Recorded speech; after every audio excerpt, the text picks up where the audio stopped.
Hello, Dawn, and hello, mystery lovers.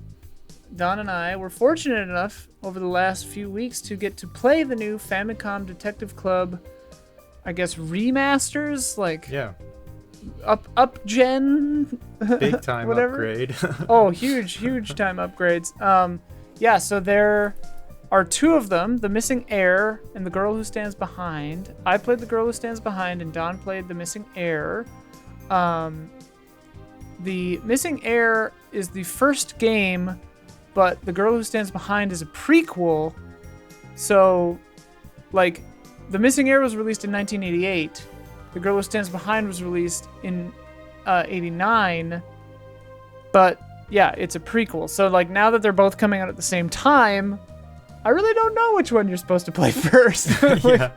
I played the Girl Who Stands Behind, and like that introduces a lot of the stuff I think that are characters that are Okay. just happening in yours, Well, probably. this is starting to actually make sense. You said yours is the prequel? Mine's the prequel. Okay, so this is actually awesome because the setup of how mine begins is you begin in the beach and you have amnesia, right? And so you Oh. quickly find out that you're a detective investigating this case, but you begin by not knowing anything about yourself really. And so Oh, you're funny. putting together the piece, but you're also putting together who you are and what your investigative past is. So it actually makes a lot of sense, I guess, because once that's all established in this story, to then do a prequel of the actual preceding Yeah. light, what's led up to that. So That's that's actually pretty interesting. So clever, maybe yeah. maybe do play Missing Heir first. The games are linked in interesting ways. Not supposed to talk about anything past a certain chapter in the game, so I don't want to get specific. But yeah, so a little bit of background information. I looked into the old versions because I did a preview with Blood, and I said that I wanted to know a little more about the original games, right?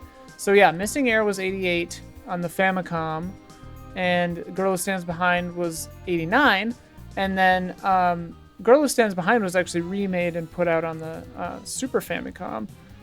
Something I did not know is that the duology, I'm just referencing the Wikipedia here, but like the duology was the first writing project for Yoshio Sakamoto before he found greater success and recognition with Metroid. Oh, no So way. I did not know that. That was really interesting, and it's inspired by the Portopia serial murder case of 1983 and the horror films of Dario Argento, Oh, which wow. immediately makes sense to me because the one I played, at least, like definitely has Argento vibes to it. Yeah, now that you put it that's really interesting. Wow, how cool. That's an Yeah. excellent background. But yeah, so now they're both getting these remakes, and I really liked the story of mine, and the gameplay was fun. My main, like, Don and I don't do reviews, so like this is our review. Basically, this is our impressions. Yeah. My only complaint, really, in the whole experience was just how frequently you get kind of stalled out and have to kind of like brute force every option in the menu to figure out what's, and like travel back and forth between places to be like, okay, what did I not do that makes, and like I thought I would do every option on like every screen, and so like very often I would have to just like do every option on every screen until the next thing would happen, which did not really feel organic. It kind of took me out of the flow of things pretty regularly. But like that's my only gripe, really. The art's fantastic, the story was fantastic, the music is really cool. You can switch between arranged music, Famicom music, or Super Famicom music, at least in mine. I don't know about in Missing Heir, but what do you think, Don? Yeah, I've been drawn for 2 No, minutes that's straight. interesting because it's a really similar experience where the story is excellent and and the animation's beautiful. Everything about the design of the story is great. And yeah, in terms of navigating the investigation itself, it's a really similar thing where on occasion it would work where you're sort of having to like go through every single question or every single person that's available to interview at that moment. Yeah. And sometimes it works in the course of it plays out sort of like that's how it naturally is when you're an investigator. You ask someone something once, they give you some information, and then you maybe will ask them the exact same question again, and perhaps they'll give you a little more information or Yeah. a slightly different version of what they said, which they do pull off in this, at least in my story, occasionally, but many me too. times. But most times you're not really following your intuition so much. You're sort of just having to access every single question multiple times. Sometimes I found, because I was like, I was certain I asked every single person every single question. But yeah, occasionally that's what it was. You do actually have to ask the same thing twice, and occasionally you'll get new information that way. So anyway, it ends up being a pretty satisfying like interactive story, I thought, but the investigative side of it it's more like you're observing it. You're not really the driving force of how things are unfolding, you know. Yeah. And they, at least in my game, they like play with it sometimes in fun ways. Like one time you have to go to quit investigation to like make it move forward. Same. That happened, yeah, which was interesting. This funny stuff. Yeah, and like there are occasional like quizzes where you have to be like they're like, so who is this? And you say, oh well, that's this person, you know. So you have to like remember names and stuff. I mean, I imagine if you get them wrong that, you know, maybe it dings you or a little, but like there was certain stuff you had to going. like keep track of information. There were like phone numbers that I would get in my case and simple things like that where you actually have to mine too, be able to input something. You can't just choose an option.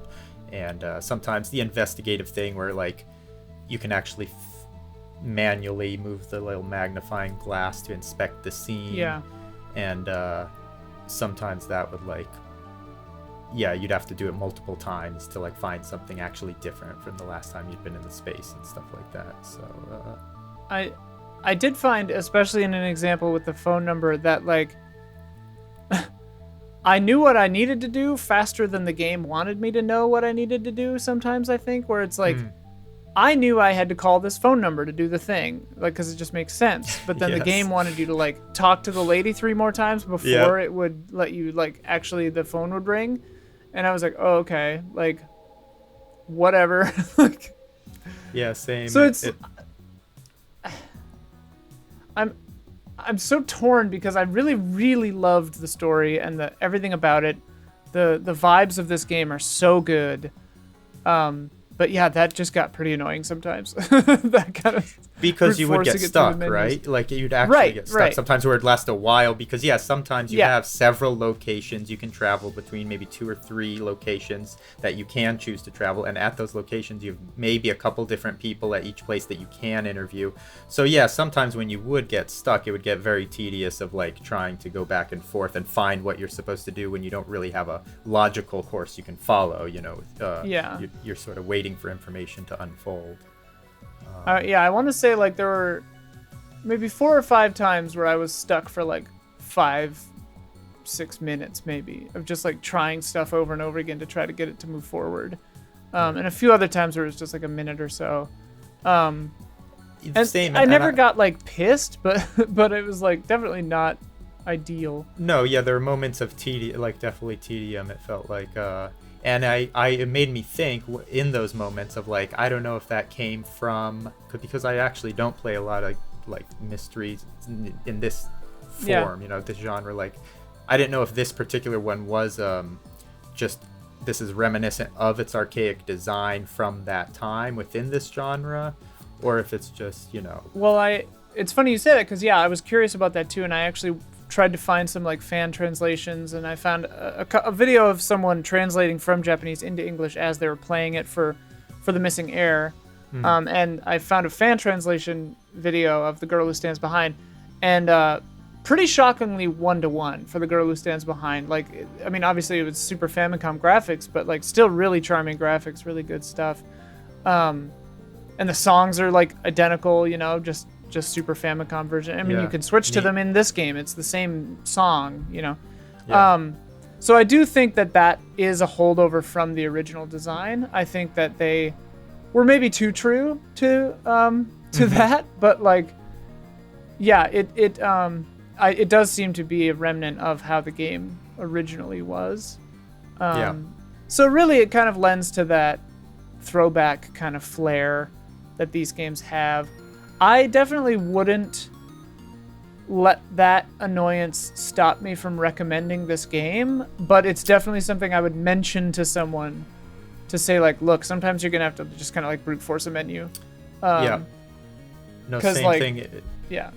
Yeah, it's like the kind of thing of exactly. I'd recommend it too because the story is actually that good. It's very good. It's like one of those things where, yeah, look, you're playing a detective game, and yes, you're more. I would say you're slightly more of a spectator than a, active participant. Just slightly more, make 60, 40, whatever, 75, 25, something. But the story that you're discovering is so satisfying that it still makes the experience worth it. I don't know. Yeah, and the mystery is laid out such that like it feels satisfying to, even if you're not like actively solving it literally with game mechanics. Like I was thinking about the case and myself in my mind, and like I was very happy to get nearly all the details right. Like when it all came down to the solutions and stuff, when I found out what happened, and I was like pretty much on the money, except for like one or two little things, and that felt really cool. And it was nice about the things I didn't catch because they were surprising. I was like, oh, okay, cool. Like everything made sense, everything held together, it all came together really well.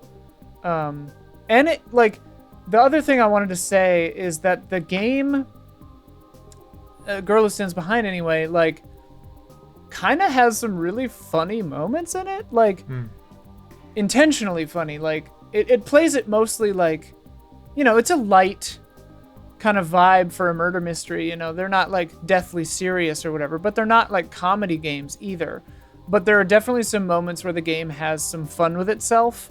My favorite being a part where you're talking to a guy, and then I'm pretty sure this is before the embargo. Yeah, you're talking to a guy, and then you just like look at his face, and you go, "Wait a minute, this guy doesn't have any eyebrows."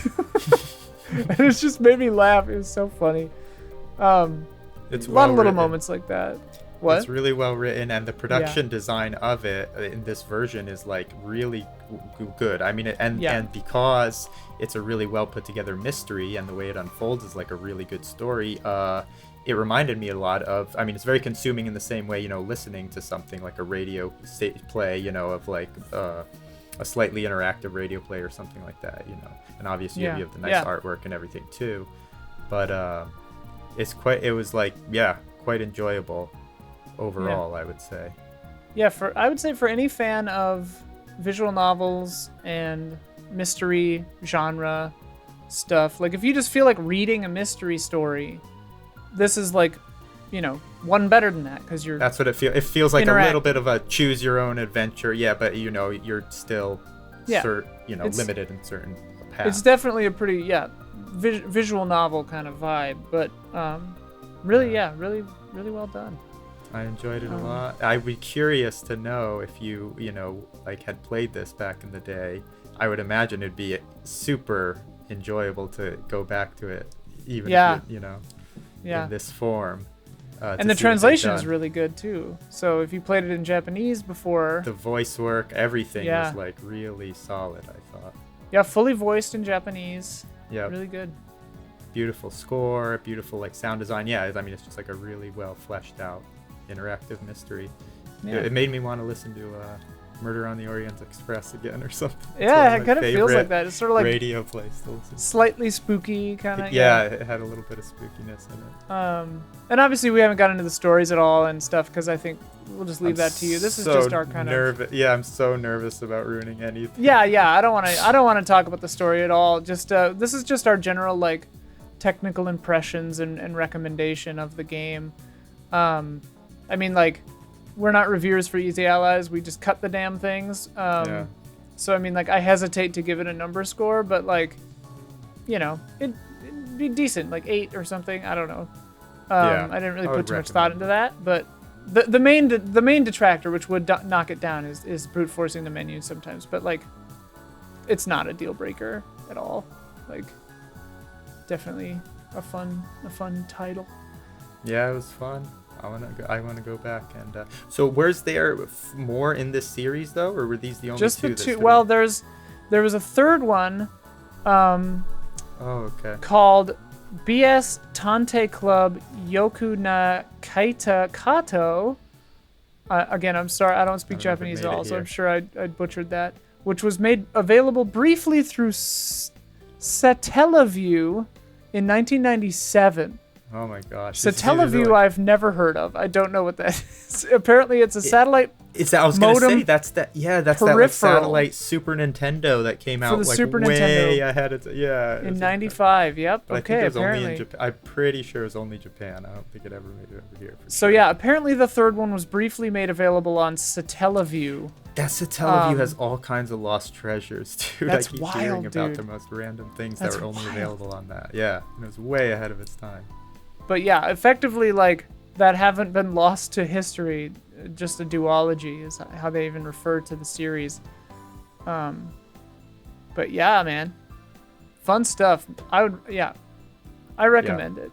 I liked it. I'd for sure recommend it, especially if you're in the mood, if you're feeling the vibe for that. Oh man, it was cozy. Like there was a few nights, especially with the Switch, playing it on my couch, like at night. You know, it's just to set the mood. It felt really good. Like it does. It feels like curling up on the couch with a detective novel, with That's how I played with a mystery novel. Yeah, it's really great. Cool. Thanks, Don. Thanks, everyone.